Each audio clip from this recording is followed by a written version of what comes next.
So it has to follow a chain of command in the court system, and following the chain of command, it is presented as a piece of evidence to support the allegations and why they're there. So Pharaoh produced the document, right? That's part one. Now, if the other two parts are not met, he's not calling for a judgment day. Second part. The second part is the vexation of the grievance. Now, the vexation of the grievance is supposed to be rude, obnoxious. Who you looking for? Oh, here you go. So, the vexation of the grievance. A classic example. A classic example of vexation of grievance is Tupac. Tupac done everything by the code of righteousness. That's crazy, because some of the stuff he was doing, you would think he was dead wrong. But the vexation of the grievances is the most critical part of the equation. So they went through a series of vexations of the Catholic Church being condemned for pedophilia, black people concealing in their families and in their communities the same shit that the Catholic Church doing. And before we can go deal with Francis and his pedophile priests, that we have to first clean our own communities up. That was the grievance vexed by young Pharaoh, followed by SETI putting the final call for judgment on Dr. York. And that being to say that they represent the ancestors. At that point, I can't, even if I'm a Nuwaubian, I can't defend or condemn York. I have to listen to the facts. Because when the facts is presented, it's a couple things that has to take place. The public, the more I see if it's a valid or invalid judgment on York, the more I see it, the more powerful it be. So the judgment that's taking place with York is critical for his liberation if you're a Nuwaubian. And I see you, Christ. So SETI said, this is real. I'm standing here for my ancestors. At that point, Judgment Day. The third prong of calling for judgment has been met. I don't care if the Nuwaubians defend him or not. They should if they think he's innocent. And if he turns out, we have to use the judicial.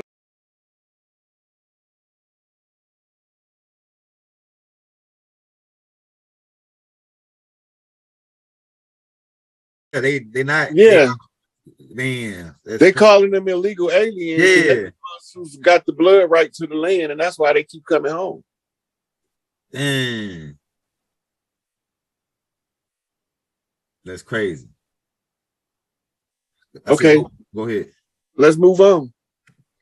Okay, so now they didn't made their trek across the land. You see how it is now? Yeah. It includes all that land that we was talking about. Yeah. Right. You see that on the right side, it look like stair steps going up. Yeah. The Rocky Mountains is the natural separation right there. Yeah. Look how it was all the way up there. Damn near almost. That's all California pretty much. And then some are like Oregon and like Utah, some of Utah. Yeah. Texas. Yeah. You can side by side compare it to a modern American map. Mm-hmm. Now remember, the blue part, now look at it, the United States of America, and cross the Appalachians and move to the Rockies. Mm-hmm. Right? Now they back against the Rockies. They got the Mexicans over the hills from them. And this is the Mexican-American War. This is the American invasion to wrestle. The English want to wrestle the country from the Spaniards. Dang, that's crazy, bro. Right there, too. Okay, now, by treaty, this is what they annexed from them. Annex means that you hold part of the treaty back until certain conditions is met. Now, Mexico is just as oil rich as Saudi Arabia damn near. Let's pull up Mexico oil reserve. Okay, let's get them. Mexico don't nobody need to be poor in Mexico. When I get done showing you what I'm about to show you, nobody in Mexico should be poor. Man, crack. Hey, somebody say Rod Hayes get these niggas, man. Look at the all reserve. Damn. Go to the main page so it can tell you how much they got. Oh, look. What? Fortune. What? Let go. Real quick. So they got 50.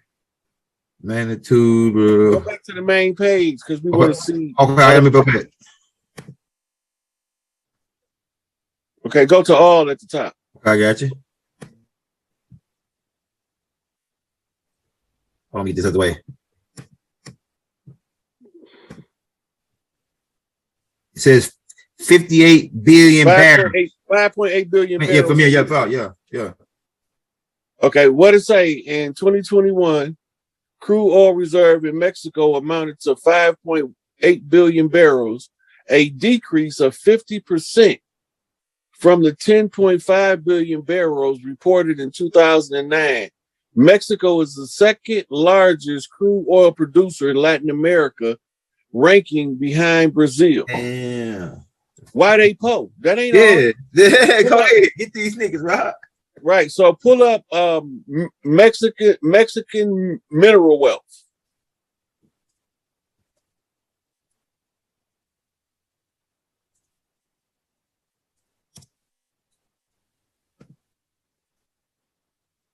Mexico is amongst the world's largest producer of oil, silver, copper, gold, lead, zinc, natural gas, and wood.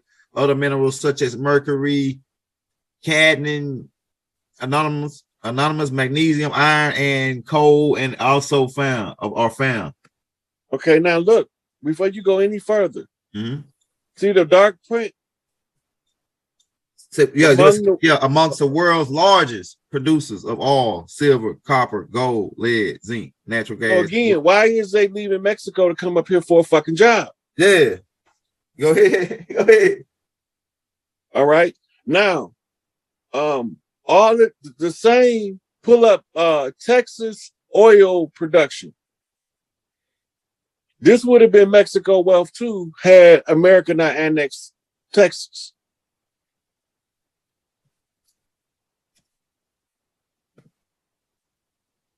Crude oil, 15,000? 15 point. Okay, it's a point. 612 million barrels. Damn. That's why Texas is one of the richest states up in the United States. It's more billionaires in Texas than anywhere. Right. Now watch this. Yeah.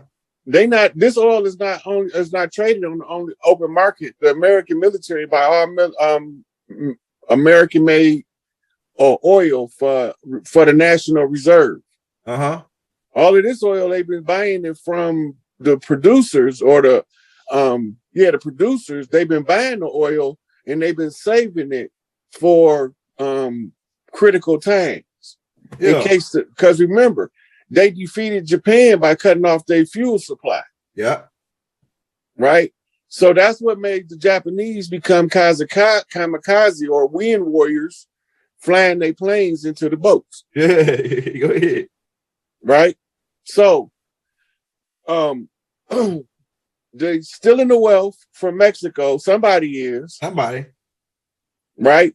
So the people not getting they all of this is belong to the people of Mexico.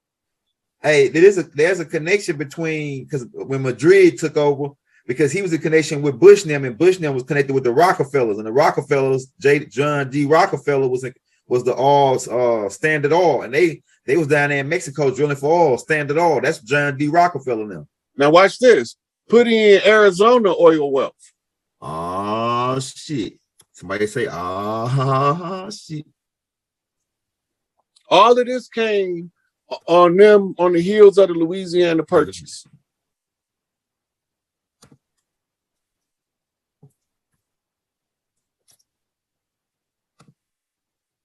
All right. Oh yeah. Texas is the richest. Okay, hold up. What does it say right here? Okay, it say they don't have an oil reserve. Okay, no Or proof. natural gas reserve. Okay, so put in New Mexico.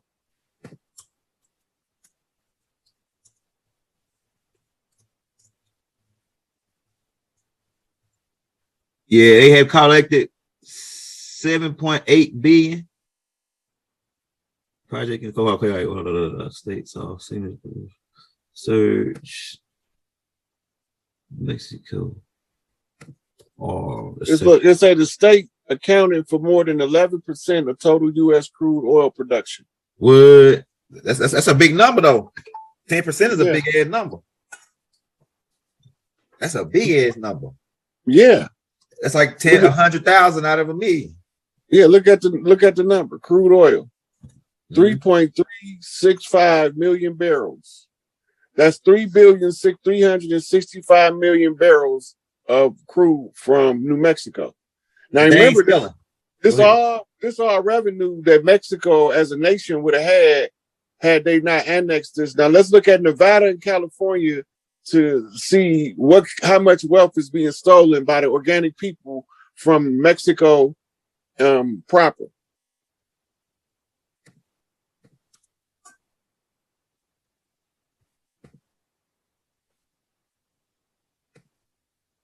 It says they 15 small oil fields in the 3 areas of state. All right, hold up.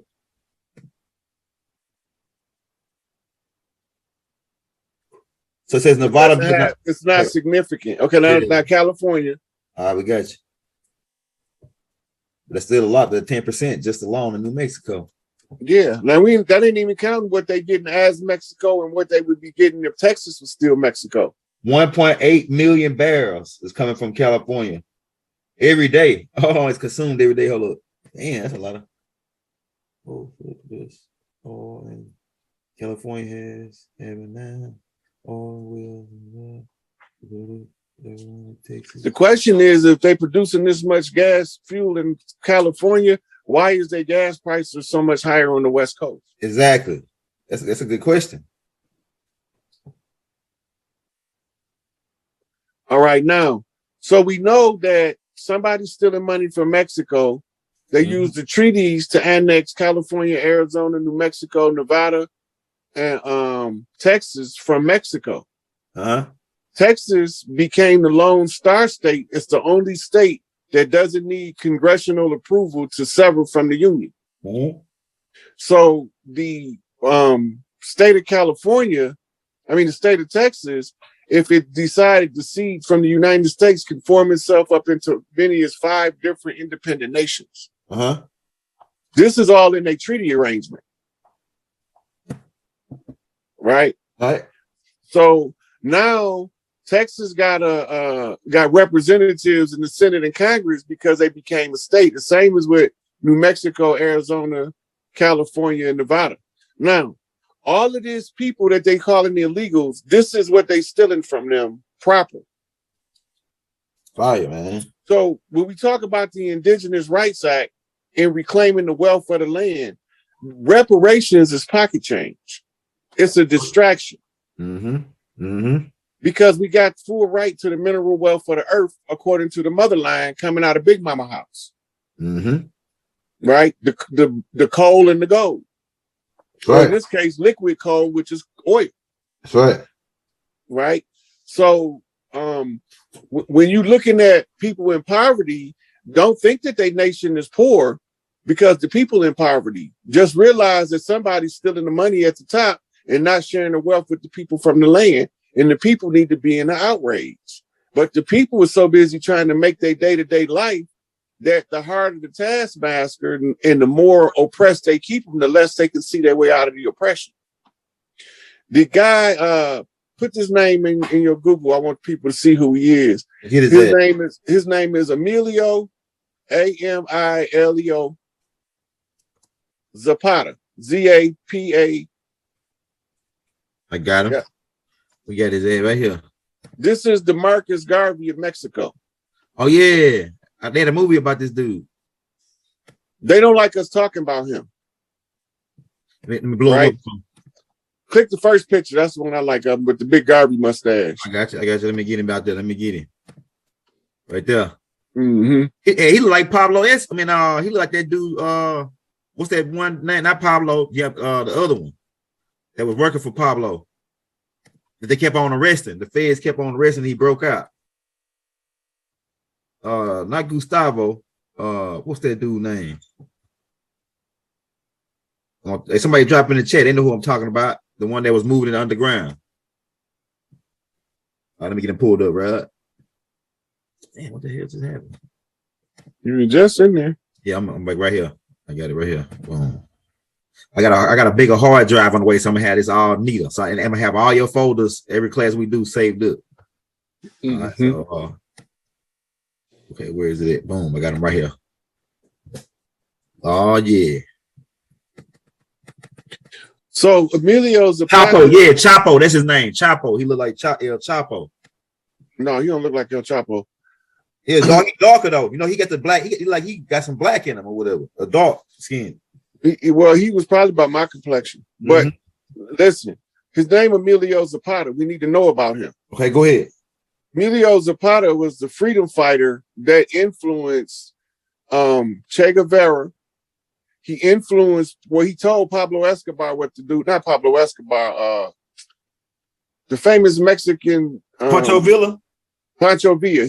This who gave him orders. Okay. Pancho Villa didn't like him.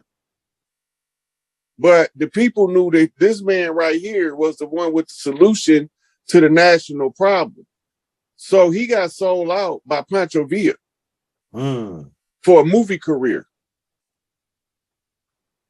Right? So Pancho Villa was flirting with the president of Mexico, trying to fight for liberation.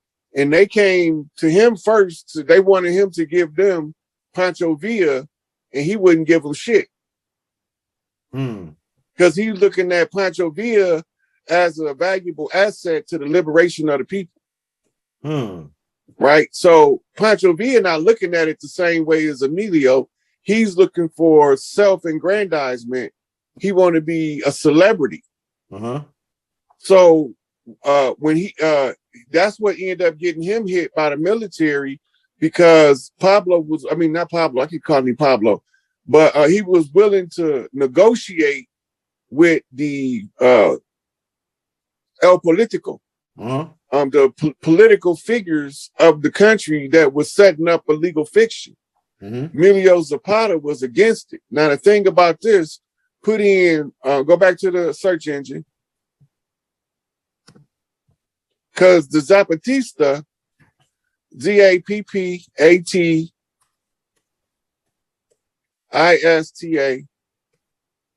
all together? Yep. Right here. And Panthers.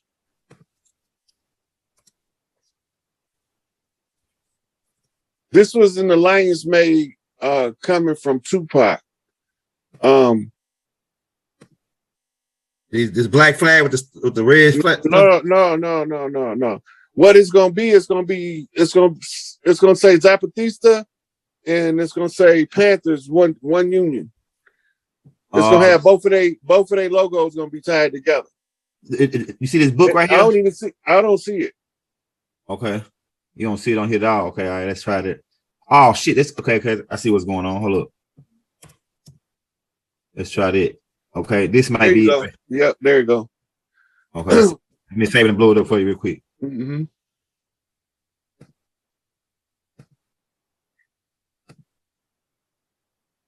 Where is it? Yeah, I ain't even never seen nothing like this. This is my first time seeing this. The Mexicans and the Panthers going together. That's kind of like you gotta realize these Tupac people, Mongolians. Both lands is Tupac relatives. Go ahead. See what they say, Zampantera? Yeah. Negra? Yeah. Right. So Zapatismo, Black Panther Party. Right? Scroll down to the bottom. You see that handshake? Yeah. 2000. Right? Yeah. Yeah. So that's when they made the treaty together to get the imposters off the land. It's fire. So you need to know this stuff so y'all know that when I be telling y'all, we've been working behind the scenes trying to get this shit unified at the top so we can tell the grassroots what's going on. Now I'm telling the grassroots and I'm showing the receipts. After that modern calendar date they come out with, the November 2012 thing, when it says that the world gonna end, it's really. I think it was one day before the discovery of the Higgs boson. I think it was like December 20 something. Okay, I know there was somebody was saying in 2012. They would say, "Oh, it's gonna happen in 2012." Yeah, well, that was the Mayan calendar came to an end to close the age out. It just started all over. They talking about what the Mayan calendar gonna do. Y2K ass shit. It just start to fuck over at the close of the age and reset automatic. That's right. This shit powerful right here, man. I ain't never seen this right here. I ain't even know we was the Black Panthers connected with another Brown family. You want to know who else they connected with? Put in Weather Underground. Watch these billies. Okay, let's do it. Weather Underground.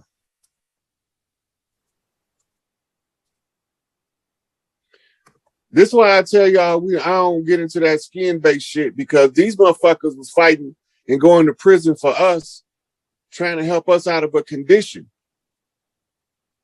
They ain't even have to be in our business, but they was out there. You see the I see the symbol like the W. Yeah. You see that wanted picture, that wanted poster with the three people? Yeah, them was the leaders. Right here. Yeah.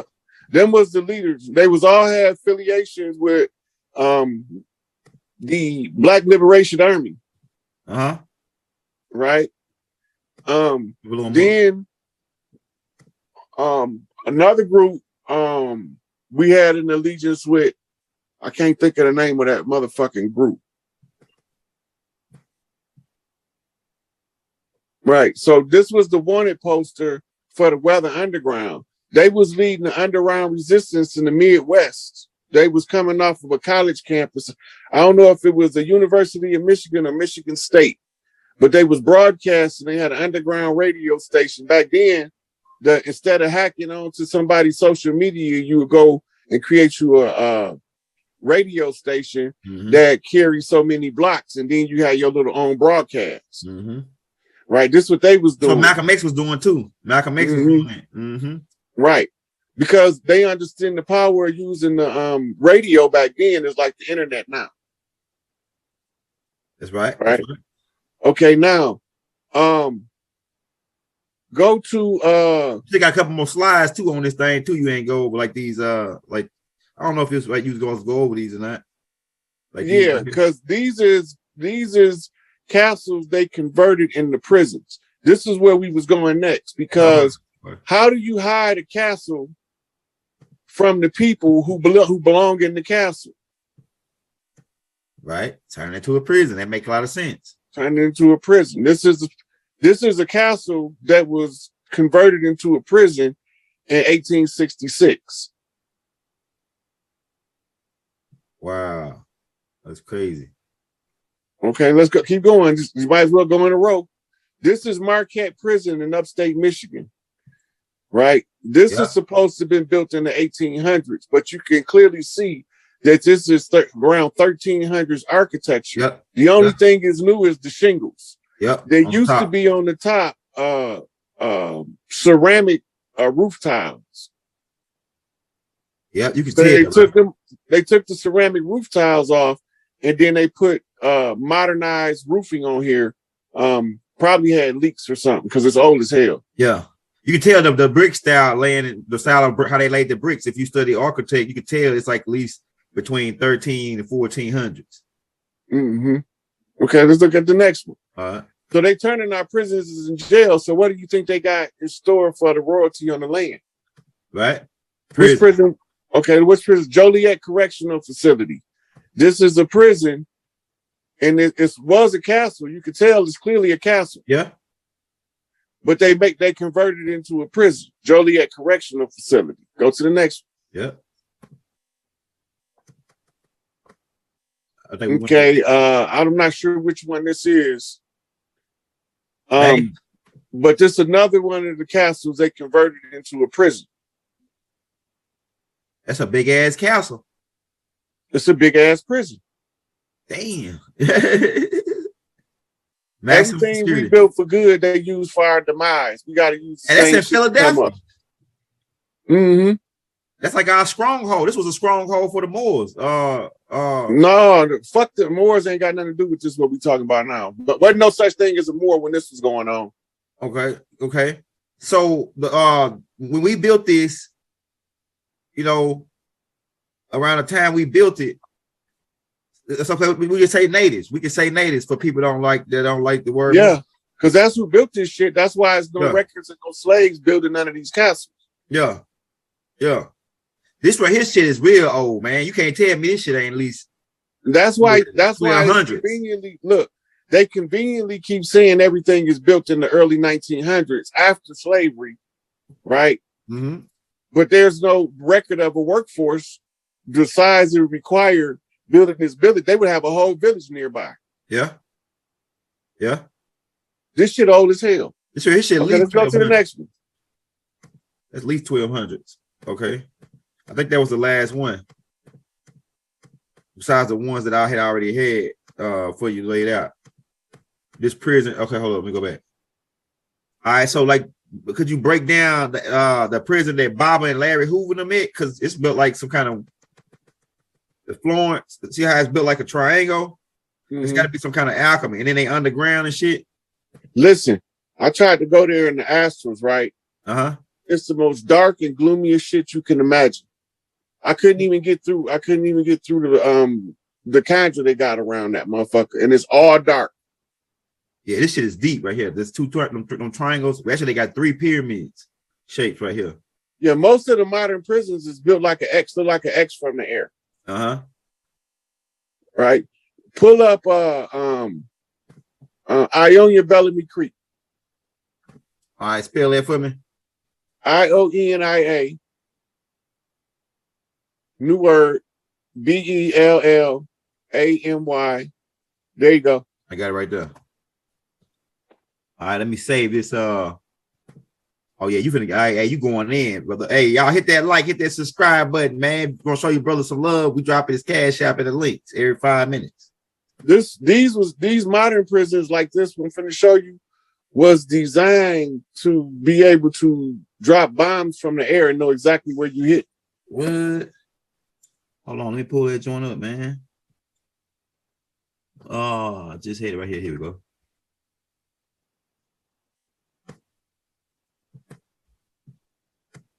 See all of them, like the ones shaped like a Y? Yeah. Yeah, all of those is what you call the dorms. That's where the inmates sleep at. It's damn sure some kind of alchemy going on there, bro. You can see it. They got 4 Ys in an octagon. Then they got like a circle in the middle. It's there. It's automatic alchemy when you start drawing pentagrams. I mean, when you start drawing like your ruins. These are ruins. Mm-hmm. That's Listen to the word. What they trying to do to the people in there? Ruin them. Yep. Damn, that's crazy, bro. Look at this shit. And it might be some sexual type alchemy too. The way it's shaped, like with the Y, the Y chromosome. That's the male chromosome. The Y. Mm-hmm. So it could be like some kind of This right here is deep right here, man. I'm about to look at this. That's so they know which buildings they hit from the sky though. That's right. They hit the building with the Y. Hit the Y buildings. Yeah. Because that's where the inmates hit. So I don't want to say it because they don't want to say that, but I caught what you just said though. So when they lock all the inmates up, you see the square buildings. Yeah, that's where the officer's supposed to report to. So in the national crisis where they have to get rid of the inmate population, they sound the alarm for emergency count, lock all of the inmates in, and then all of the officers will be seen running into the square buildings. And then not long after that, that's when they come through for their airstrike. And they can run right here in this area right here. That's for a heliport. Oh, okay. To get them out of there. Well, yeah, it depends on what they want to do with them. They go back after the bombing and get survivors. They helivac them to wherever they're going to imprison them after that. But that was an old plan that was scrapped under this new incoming system. Okay, now. Oh yeah, what about Alcatraz, man? I got that one up there too for you. Pull it up. Let's look at Alcatraz. Alcatraz is obviously a castle off the coast of, off the bay. Yeah. Right. Oh, let me get a better picture. Oh yeah. It's definitely a castle, man. I got a whole bunch of them up here too. These castles that's turned into prisons. Mm-hmm. Oh, I think it's Alcatraz right here.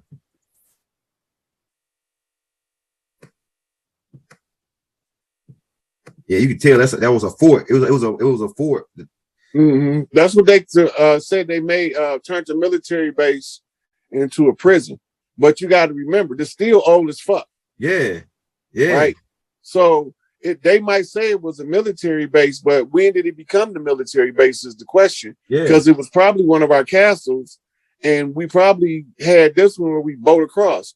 When we went to war, we took our whole family, dropped kids off in the South.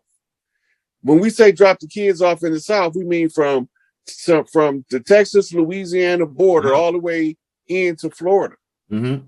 Right. And we was dropping kids off with Big Mama. That's why all of the plantations had all of the different mixes of kids, because we was coming from all tribes.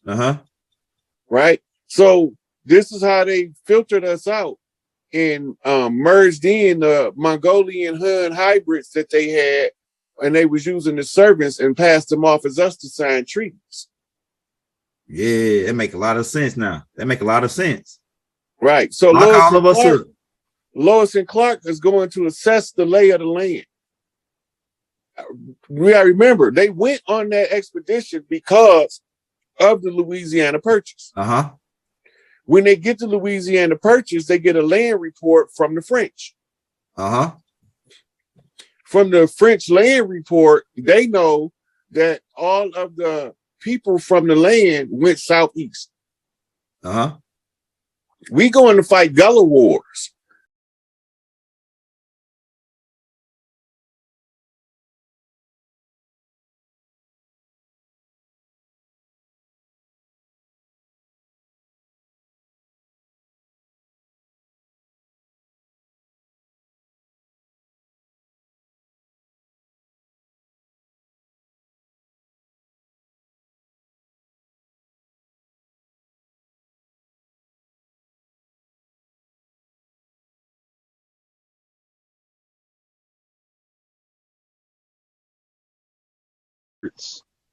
Oh, see, I didn't even make that connection, but that's what they do in piracy.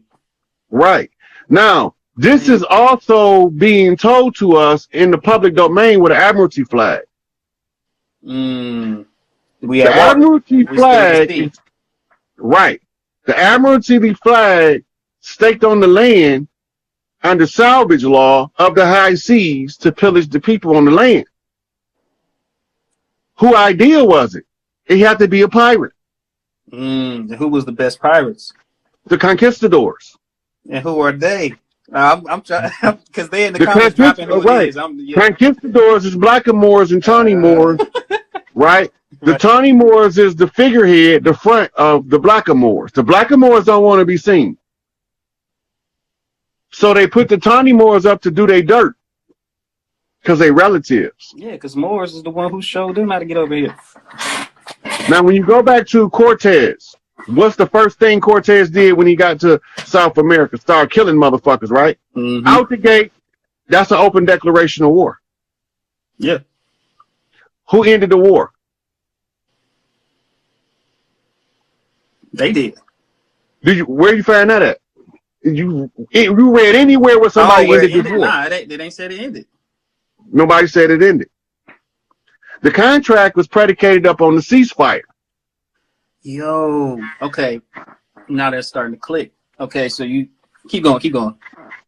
So now you have to go to something called the Paris Accord.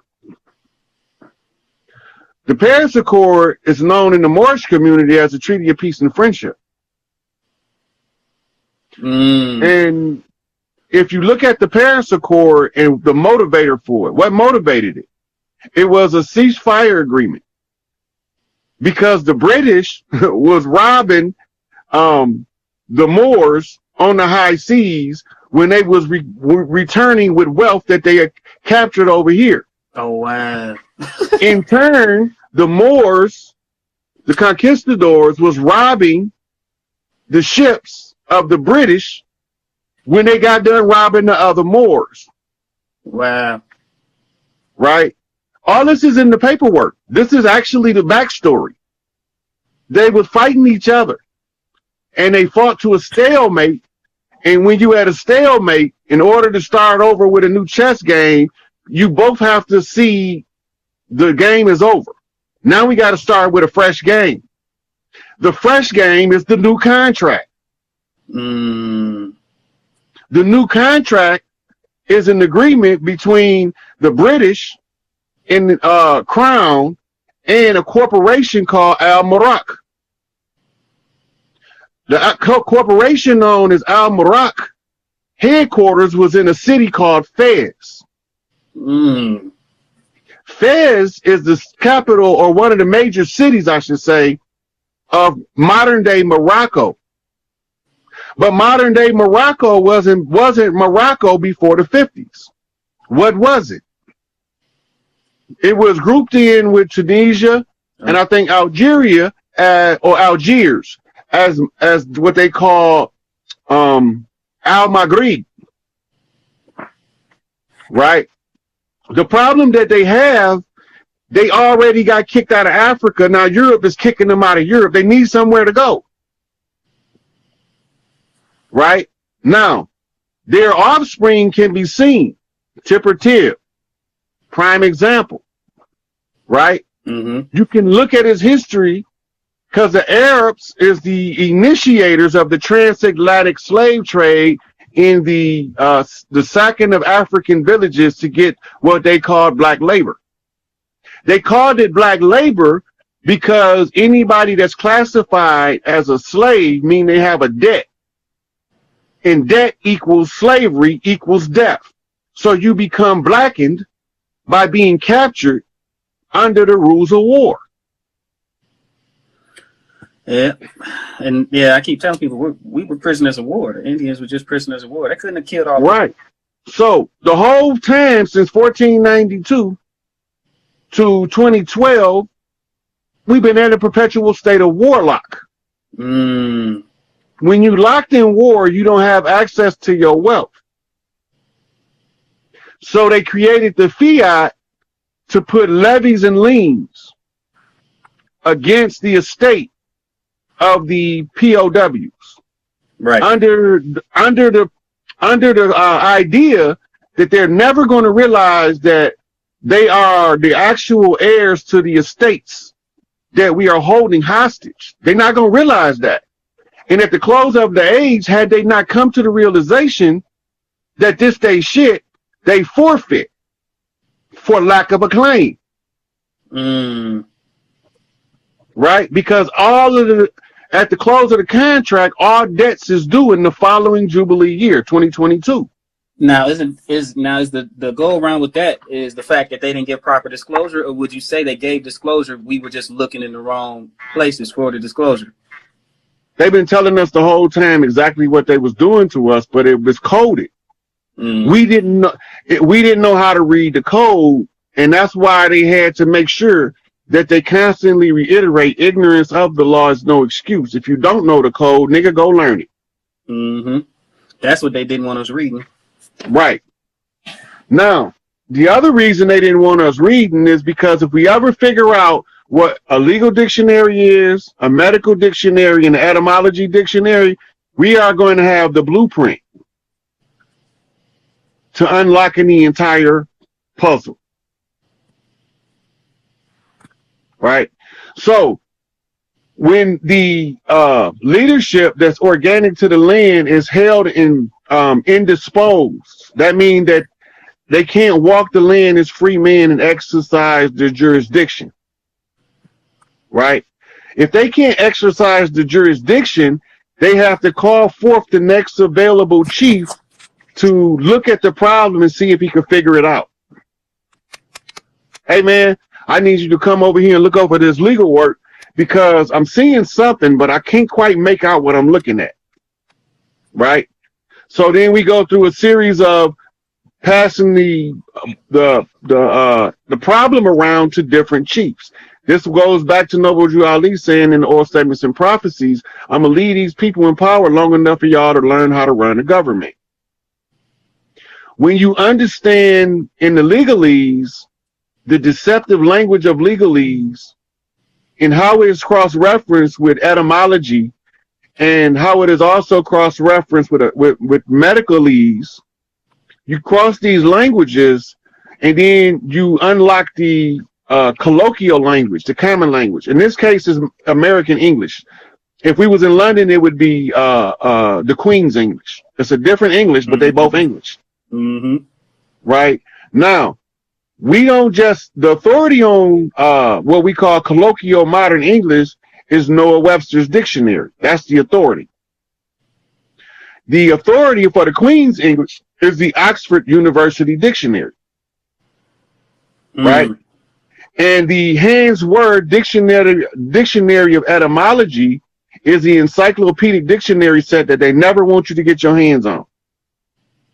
That's now you look at the price of the book. Is that the one that's crazy? Yeah, that's the one that's crazy expensive.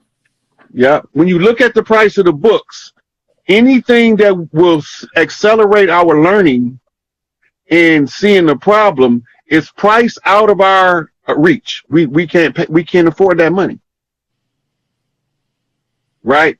The average person don't have the time because they keep us occupied with trifles, with trivials, and they keep us emotionally masturbated for the ones that's righteous enough to stand up to the enemy. They gave us something called religion. So Noble Drew Ali wrote in the Circle 7 about a religious controversy.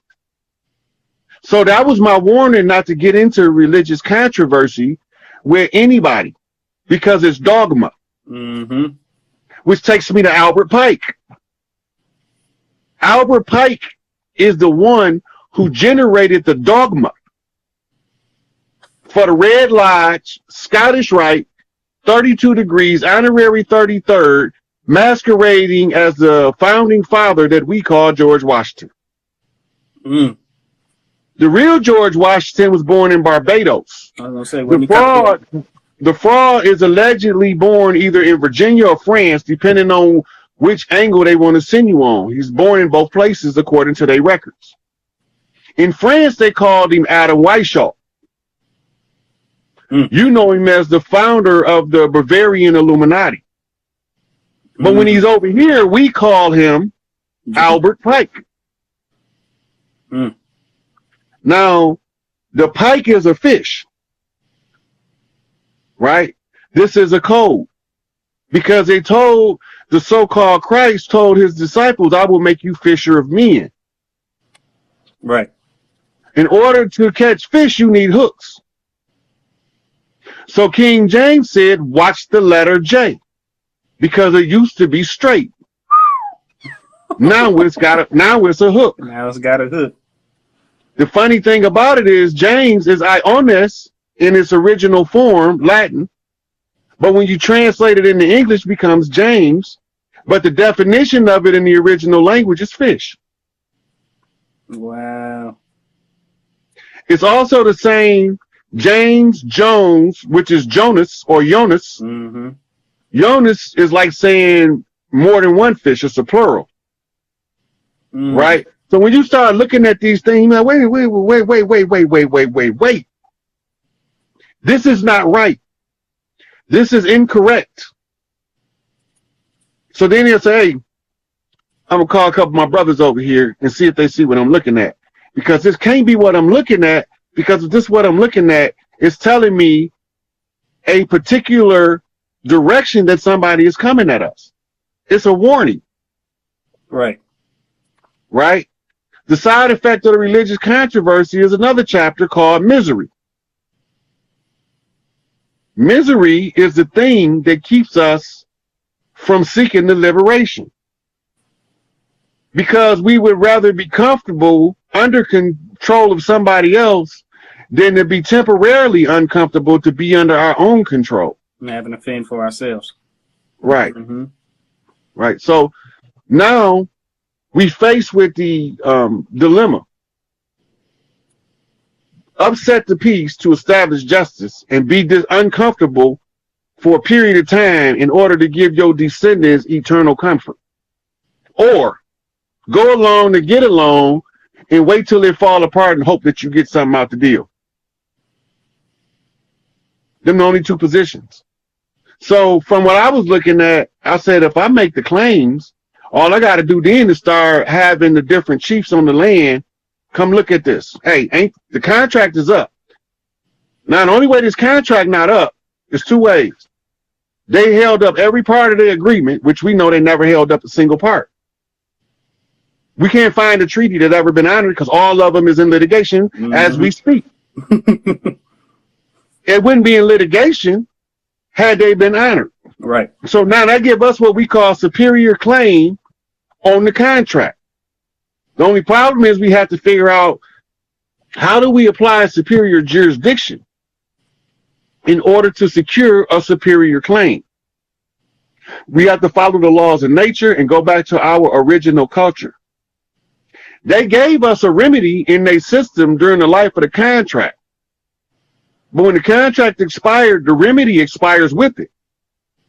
So they never honored it, which means that I can close the contract out at any time I become aware in my life that the contract is predicated up on fraud, deception, and the theft of the wealth of the nations, and that the intentions is never to honor the contract.